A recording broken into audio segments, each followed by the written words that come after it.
నెలల తరబడి ఎన్ని మందులు వాడినా మీ మోకాల నొప్పులు తగ్గట్లేదా? ప్రాణ పెయిన్ క్లినిక్ లో అత్యాధునిక చికిత్స. ఇక్కడ భారీ కొండరాళ్ల క్రింద ఉన్న ఇళ్లకు సంబంధించిన వాళ్ళదే ఇల్లు, ఆ పర్సన్ ఉన్నారు మనతోటి.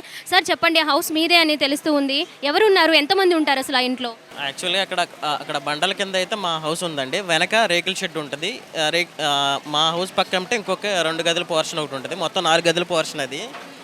మార్నింగ్ ఇది 5:30కి ఇలా జరిగిందని మేము అనుకుంటున్నాము. మేము యాక్చువల్గా వేరే చోట ఉంటాము, ఇది రెంటల్కి ఇచ్చాము. మా మావయ్య గారు వాళ్ళు ఉంటారు ఇక్కడ. సో అయితే ఇప్పుడు ఇక్కడ ఏమైందంటే ఈ కొండలు బండలు అవి పడిపోవడం వల్ల మార్నింగ్ ఒక పాప అయితే స్పృహ తప్పిపోయింది. మరి ఆ బండలోంచి కొంచెం బతికే ఉందని అనుకుంటున్నాము. అంబులెన్స్లో తీసుకెళ్లారు, ఇన్ఫర్మేషన్ బయటికి వెళ్ళడం వల్ల. ఆ తర్వాత ఇద్దరైతే చనిపోయారు. దాంట్లో ఒక పెద్ద ఆవిడ మహిళ ఉంది, ఒక ఏజ్డ్ పర్సన్, ఒక యంగ్స్టర్ ఒక అతను ఉన్నాడు. తర్వాత నైట్ 3 కుర్రోళ్ళు వచ్చారు. మామూలుగా వాళ్ళు ఫుడ్ తీసుకొని వచ్చి తాళాలు తీసుకొని లోపల అక్కడ పడుకున్నారని తెలిసింది మాకు. వాళ్ళు మాత్రం లోపలే ఉన్నారు, ఇంకా ఆ బండల కిందే ఉన్నారని మేము అనుకుంటున్నాము. ఒకసారి చూడాలి. ప్రస్తుతానికైతే ఇది.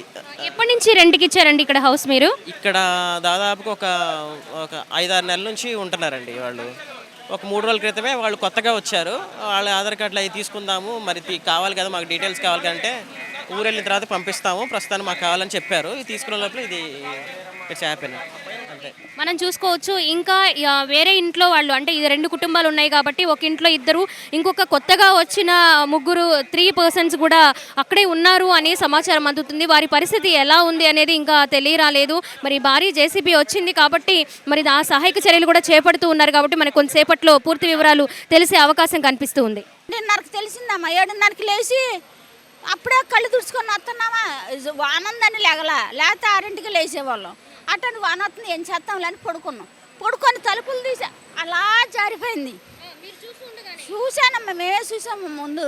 అసలు ఆ పైన ఉంటాము, గుమ్మ ముడుతున్నా, అటా జారిపోయింది. ఇంకా ఆవుజీవాలు కుంగిపోయినాయి అసలు. ఇప్పుడు మమ్మల్ని కూడా ఖాళీ చేసామన్నారు. మా చుట్టాలు అక్కడ ఉన్నారు, వెళ్తున్నాం. ఇక్కడ ఉన్న ఇళ్ళలన్నీ క్లియర్ చేయిస్తున్నారా?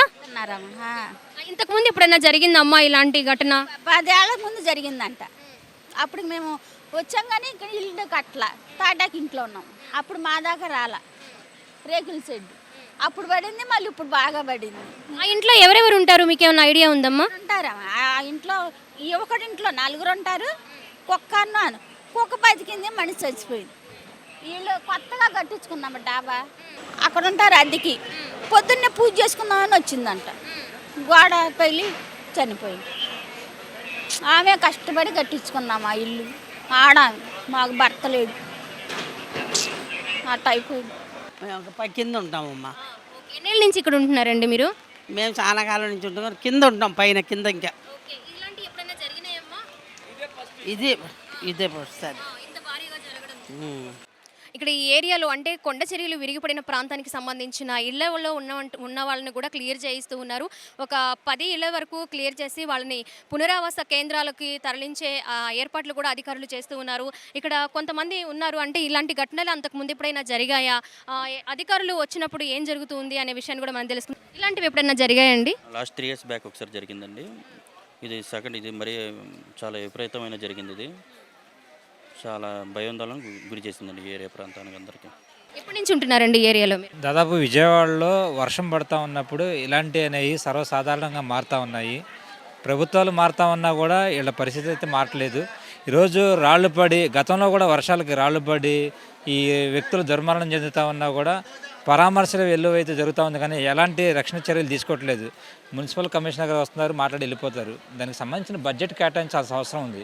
దాంతోపాటు ఆ బడ్జెట్ కేటాయించిన తర్వాత ఆ బడ్జెట్ కేటాయింపుల్లో ఇక్కడ ఈ 5 సంవత్సరాల కాలంలో గత ప్రభుత్వంలో కానీ ఇప్పుడున్న కొత్త ప్రభుత్వంలో కానీ జాయిన్ జరుగుతుందా లేదా అని చూడాలి. వర్షం వచ్చినప్పుడల్లా, వరదలు వచ్చినప్పుడల్లా, రాళ్ళు పడినప్పుడల్లా వస్తూ ఉన్నారు. ఆ 2 రోజులు టిఫిన్లు కానీ లేకపోతే పరామర్శలు వెలువ జరుగుతుంది, కానీ ఎక్కడా కూడా ఈ కొండ ప్రాంతంలో నివాసం ఇస్తున్న వాళ్ళంతా గుండెలు చేతులు పెట్టుకొని భయపడుతున్నారు తప్ప ఎక్కడా కూడా రక్షణ చర్యలు చేపట్టట్లేదు. సో చూసుకోవచ్చు మరి ఘటన జరిగినప్పుడు కాకుండా ముందుగానే ఇలాంటి ఘటనలు జరగకుండా అధికారులు ఏ గవర్నమెంట్ అయినా సరే చర్యలు చేపట్టాల్సిన అవసరం ఖచ్చితంగా ఉంది. శాశ్వత పరిష్కారం అయితే దీనికి చూపించాల్సిన అవసరం అయితే ఖచ్చితంగా ఉంది అని ఇక్కడ నిర్వాసితులు అయితే చెప్తూ ఉన్నారు. ఘటన జరిగినప్పుడు చాలామంది వస్తున్నారు. ఆ 2-3 డేస్ పరామర్శించడము, మాకు కావాల్సిన ఏర్పాట్లు చేయడం చేస్తున్నారే కానీ శాశ్వత పరిష్కారం ఈసారైనా ఈ ప్రభుత్వం అయినా చూపించాలని ఇక్కడున్న నిర్వాసితులు అయితే వాపోతున్న పరిస్థితి మనం చూస్తూ ఉన్నాము.